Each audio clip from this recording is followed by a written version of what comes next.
today we have a spooky kind of horror book review. We haven't done a book review in a hot minute since, or should I say a cold minute because it's winter. If you guys are new, do subscribe and check out our spooky playlists. I'm Morticia, this is Darling Gomez. This is a witchy spider. So like, we haven't done a book review since Halloween, the novelization, Michael Myers in a book, yes, or like Hocus Pocus, and Hocus Pocus 2, the dreadful atrocity that it was. Yes, you should check those out if you missed them. We have a playlist for our reviews, and you should check out our other playlists. But let's get to this one, Gomez. Talk about this one. We are presenting here Encyclopedia Horrifica. It is by the author Joshua Gee.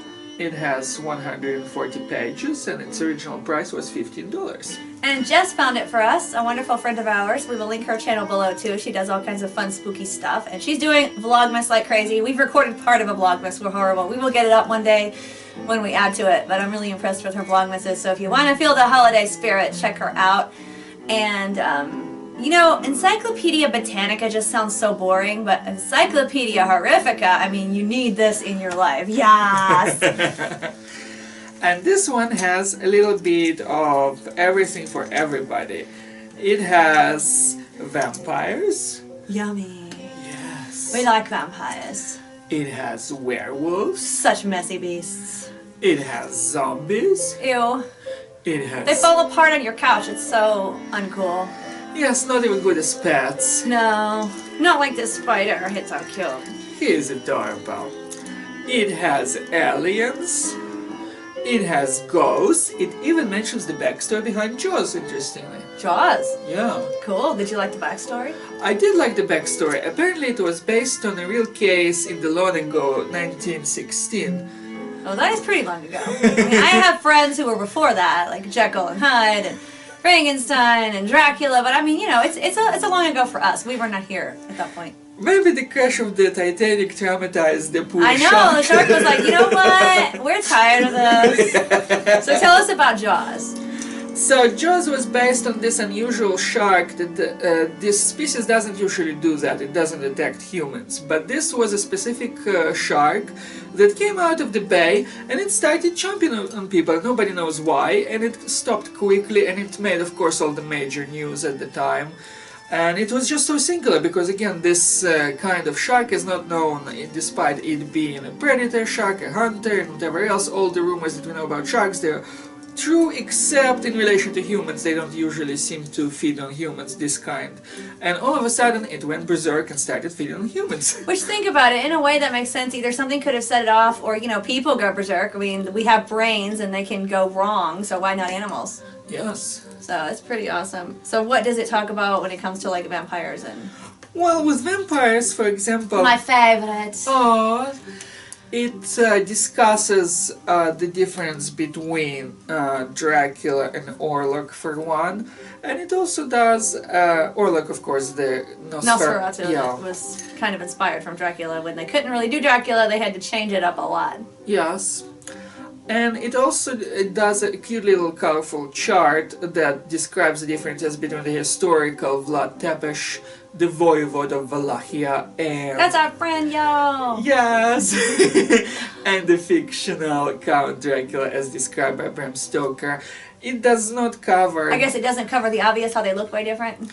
It does show them illustration. Each major scene is illustrated. For example, this ghost of classical 1800s ghost stories, they're illustrated here. So this is the original Bell Witch that you're looking at. I really enjoyed watching that. There's a lot of YouTube videos about the Bell Witch. Yeah. It wasn't exactly witchy, but it was cool. Yeah. So it does the same for Orlok. It shows him in all of his Betty glory. It's very cool that it has the old illustrations, like from the 1800s. It's pretty cool. Yeah. The author did nice research. He even seemed to have gone to historians and checked their old records and archives that are historical. That's pretty cool. Yeah, we're really into history, and I like that a lot when it's gone back to the old school.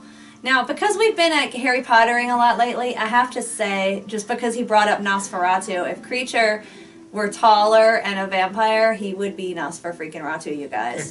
Creature. Great. Yes. That'd be awesome, like Creature, vampire, and there were vampires in Potter World, so I'm not like going into left field as much as it might sound for a second, but like... Just imagine creature with appetite and then watch our Dark Side of Harry Potter video. Yeah, we have the Dark Side of Harry Potter video where we show you a couple creature action figures, so we will link it. Why not? See, in our reviews, we do stay on topic because this is connected to Nosferatu, but you never know where the hell it's going to go. Where shall Morticia and Gomez take you? And with Slappy's here, it's even better. But he was like busy or whatever. He's doing something. When he's by himself in the bedroom, I just don't ask. I'm like, okay, you don't want to come out, I'm good, whatever. You're afraid of what he would be. I mean, that time his pants were down and he was offended and he was like, nothing happened or whatever, but I'm just like, okay, but I wasn't in here, he wasn't in here, and your pants are down. What? This is real, you guys, I'm not kidding. So. Some things just cannot be unknown. I know, like, why? So, back to the book. So it is divided in 4 parts, and one of them deals in detail with vampires, one with different ghost stories, one with Halloween, and one with werewolves. And the werewolf is also described in proper detail. It traces the Greek mythological stories.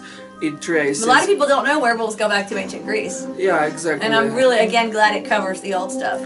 Yeah, it's like he has done his research and then he covers those loup-garou of France, and there was that famous beast of Gavardon that some of you might or might not know, but the werewolf, the wolfman, the original universal creature, he has a staff that he actually purchased that was supposed to have the head of the beast of Gavardon, so sort of like a token literary reference to an earlier werewolf of the French tradition.